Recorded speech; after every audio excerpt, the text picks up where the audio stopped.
आज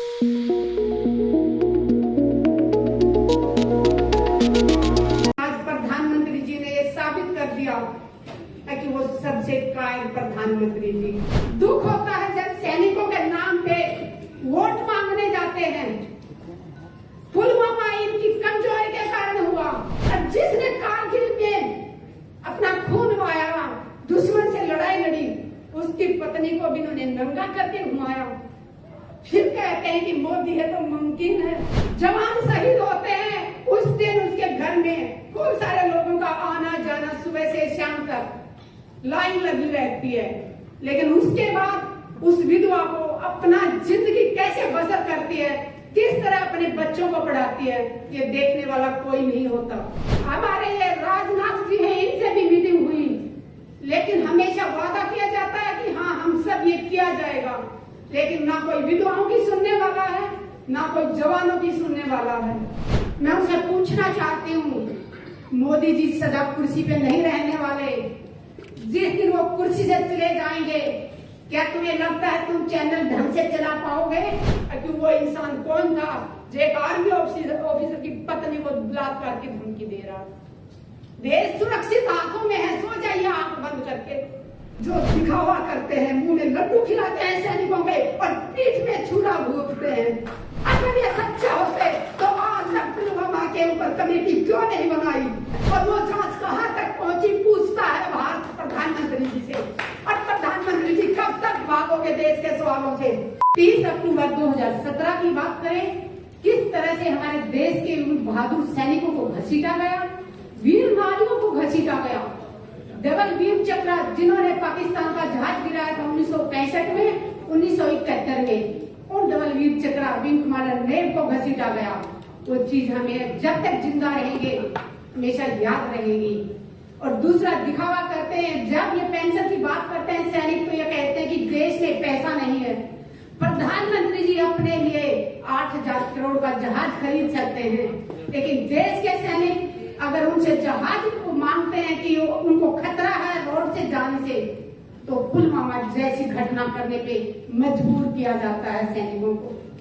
मुझे दुख इस बात का होता है कि जो हमारे नेशनल चैनल हैं वो सब के सब अपना जमीन बेच चुके हैं। मैं उनसे पूछना चाहती हूँ, मोदी जी सदा कुर्सी पे नहीं रहने वाले। जिस दिन वो कुर्सी से चले जाएंगे, क्या तुम्हें लगता है तुम चैनल ढंग से चला पाओगे? आज जनता भूखी मर रही है, बेरोजगारी इतनी चरम पे है, भूखमरी इतनी चरम पे है, महिलाओं को नंगा करके घुमाया जा रहा है, और हमारे चैनल में बैठे लोग अपना जमीन बेच के मुंह बंद करके बैठे हुए हैं।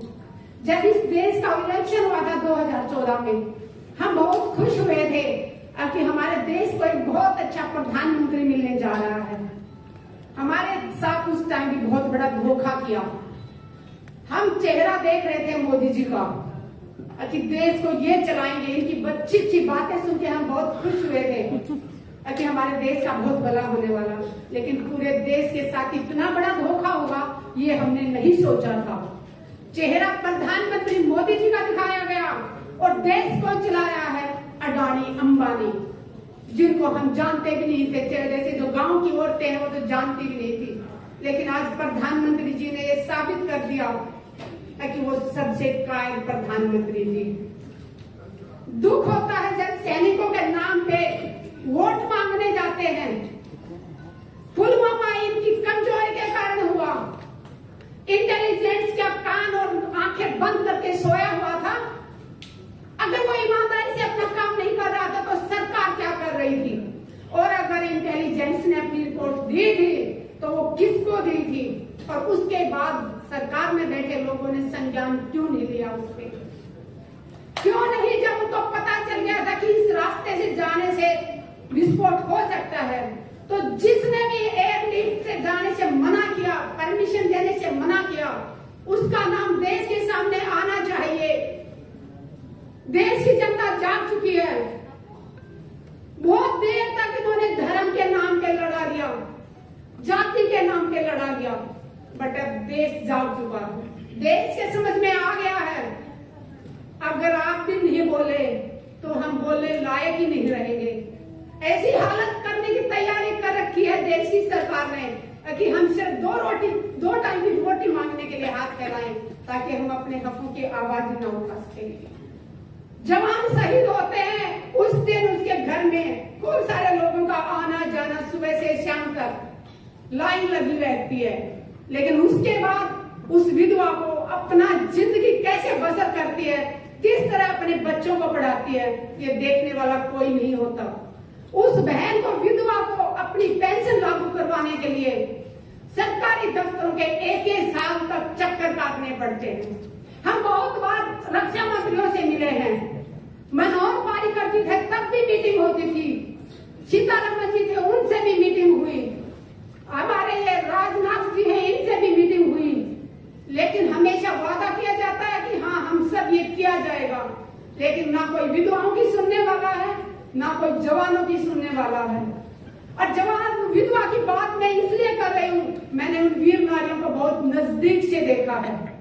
मैंने उन वीर नारियों की बहुत तकलीफ देखी थी, तभी मैं जंतर मंतर पे माँ बाप की कसम खा के धरने पे बैठी थी जन सतवीर के साथ। आप में से शायद कुछ लोग जानते भी होंगे, मैं 1 मिनट लेके अपना बताना चाहूंगी। मैंने 810 दिन रिले हंगर स्ट्राइक किया था। एक टाइम खाना खाती थी 24 घंटे में, सुबह से शाम तक सिर्फ प्लेन पानी पीती थी। और उसके बाद 11 दिन तक मैंने आमरण अनशन किया था। वहां पे बैठी थी तो माँ बाप की कसम खा के बैठी थी, किसान की बेटी हूँ और एक सैनिक की पत्नी हूँ, तो पीछे हटने वाली नहीं थी। आईसीयू में पहुंच गई थी, 4 दिन तक मैं आर हॉस्पिटल में रही और मुझे बलात्कार की धमकी दी गई। और जब मैं FIR दर्ज कराने जाती हूँ, उस थाने की महिला SHO कहती है कितने चक्कर काटोगी, छोड़ो, ऐसे तो धमकियां मिलती रहती है। मैंने कहा जितने भी चक्कर काटने पड़े, जिसने मुझे बलात्कार की धमकी दी मैं उसको जेल भेज के रहूंगी। आप यकीन मानेंगे 14 महीने बाद मेरी FIR दर्ज की, मैं दिल्ली की बात कर रही हूँ। और वो भी तब मैं महिला आयोग गई, साइबर क्राइम गई, दोनों तरफ से दबाव पड़ा। उसके बाद 14 महीने बाद वो FIR दर्ज की और उसके बाद आज 30,000 कोर्ट में केस चल रहा है। आज तक नहीं ढूंढ पाए कि वो इंसान कौन था जो एक आर्मी ऑफिसर की पत्नी को बलात्कार की धमकी दे रहा था। देश सुरक्षित हाथों में है, सो जाइए आंख बंद करके। अरे मणिपुर में जो हुआ उसको देख के कोई बहन सोई है क्या? हमें वो ऐसे लग रहा था कि वो हाथ जो छू रहा था उसके योनि को, वो हमारी योनि तक पहुंच रहा था। दिल रो रहा था कि उस हाथ को काट के फेंक दें। और जिसने कारगिल में अपना खून बहाया, दुश्मन से लड़ाई लड़ी, उसकी पत्नी को भी उन्होंने नंगा करके घुमाया। फिर कहते हैं कि मोदी है तो मुमकिन है, यही मुमकिन है। शर्म आनी चाहिए, सत्ता में बैठे लोगों को शर्म आनी चाहिए, खासकर जिस पार्टी की महिलाओं को शर्म आनी चाहिए। अरे वो इतनी गुलाम है कि इस पार्टी की एक महिला होने के नाते उन्होंने एक शब्द नहीं बोला, चाहे वो पहलवानों को घसीटा गया हो, चाहे किसानों के ऊपर, जिंदा किसानों के ऊपर गाड़ियां चढ़ा दी गई हो। तकलीफ होती है, बहुत तकलीफ होती है, लेकिन ये ज्यादा दिन तक चलने वाला नहीं है, पाप का घड़ाई का भरने वाला है। आप सबसे एक अपील करती हूँ, जाति में ना बटे, धर्म में ना बटे।